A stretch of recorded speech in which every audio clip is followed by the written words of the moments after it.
The point is, you always going. Look, well, you don't get it. I mean, you don't have kids, babe. Sometimes you have to cancel your plans. You can't do everything you want to do. Don't patronize me, Calvin. And don't stand here and act like I shouldn't be upset at the fact you didn't even have the decency to talk to me before you made this decision.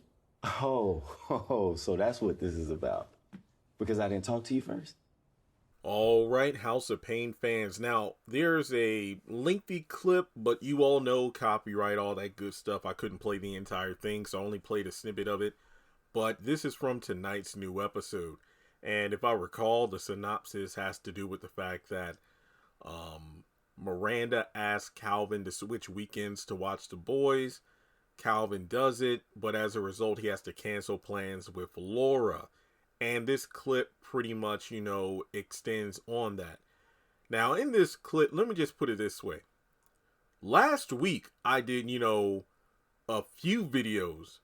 The episode review, the trailer breakdown for that episode, a video about the promotional photos with Calvin meeting Laura's parents, Miranda's intrusion, and I even did a follow-up video. Were Laura's parents too judgmental or too harsh with Calvin? There were a number of people that said yes. Yeah, it's Laura's choice and, they're just being too judgmental towards Calvin in his situation. But I asked the question, I said, Laura's mom made a good point when she asked, it's like, look, Laura, you want kids, right? How will your future kids fit into all this, this situation Calvin has with the ex-wife, the crazy baby mama, and 2 kids? And Calvin's like, oh, in the minivan. Ha ha ha. And I said, if I were a parent and, I had a daughter getting ready to, marry some guy with kids already, I would have reservations. Let's say if the guy was in a Calvin situation where, he has 2 kids with 2 different baby mamas, I wouldn't feel comfortable letting my daughter, marry this person. Call me judgmental. And like I said, I'm single, I'm not married, I don't have kids. Maybe my perspective will change as I get older, but at the same time, my overall perspective is I would feel some kind of way due to the fact that the man that my daughter is marrying, she will never be his number one priority because he's going to have to split himself between my daughter, his 2 kids, and to some extent the baby mamas.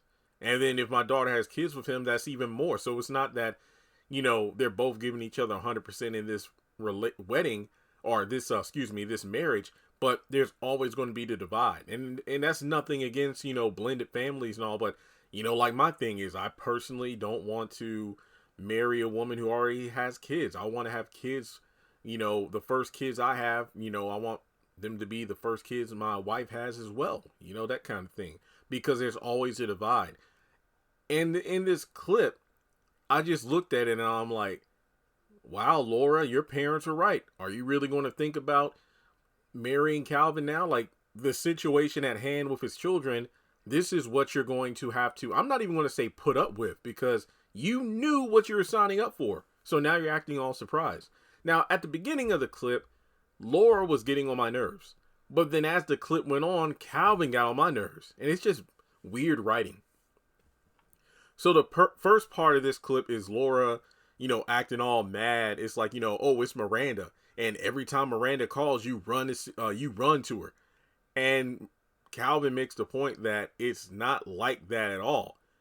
It's because we have a child together. And I'll say children because remember, sometimes Miranda watches Calvin Jr. as well. So I'll just say children as in both Christian and Calvin Jr. So whenever Miranda calls, it usually has something to do with the kids more often than not. Unless she's randomly popping up. But even then, I didn't like the way she popped up last week. But it was about her. It was about Calvin Jr. getting the laptop. So there's that. But it's just that Laura acting like Calvin is doing something wrong is the bad part. And like Calvin said, well, you don't have kids, you don't understand. She's like, don't patronize me. And I'm just like, well, you don't have kids, so you don't understand. But then as the pendulum, swings back and forth, Laura made a good point where it's like, look, we had plans. And Calvin was like, yeah, well, I mean, when you have kids, it's not, you don't always get to do what you want. And this is when it shifts where I'm like, I'm on Laura's side here, and I don't know why Calvin's acting like a jerk. Flaky people suck. If somebody, you make plans and they cancel at the last minute, it sucks. I mean, if there's an emergency, yes. I mean, it sucks that we got to cancel, but I understand. But to just change your mind or, you know, shift the plans without informing basically not giving the other person a heads up, that's just rude and uncalled for. For some reason, Calvin acts like it's no big deal that he canceled his plans with Laura, his fiance, without telling her first. And he acts like, wait, so you're mad because I made a decision without, you know, talking to you first? No shit. And it seems like this to have me going, and Calvin is ready to get married again. Why? You've been married before. Like, I'm sure you and Miranda have had a situation like this where you've talked to her about, hey, babe, I know we have a date tonight, but Pookie and Peanut want to go bowling or something like that, as opposed to you just randomly not showing up and then leaving her pissed off and you're wondering why she's mad. It just seems so weird how this is written. And then the clip ends with, you know, Calvin talking about how, look, it feels like I'm always between a rock and a hard place because, you know, I'm being pulled in so many different directions.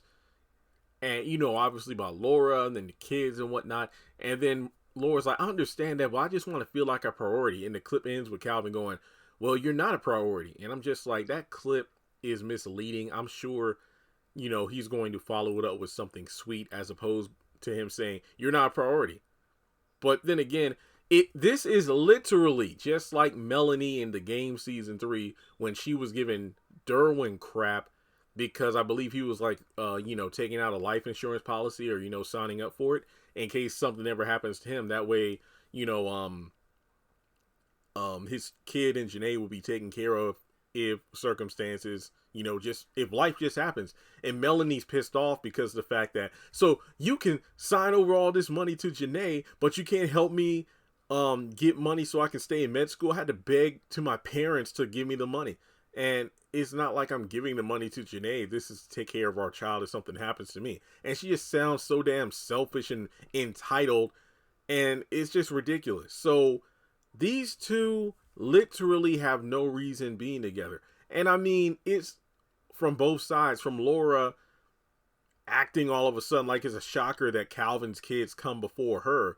But then on Calvin's side, by being so incredibly, well, how would Jesse from Saved by the Bell say, being such a pighead that you don't even have the decency to tell somebody that you made plans with, hey, I can't do what we said we planned out because the kids or something like that.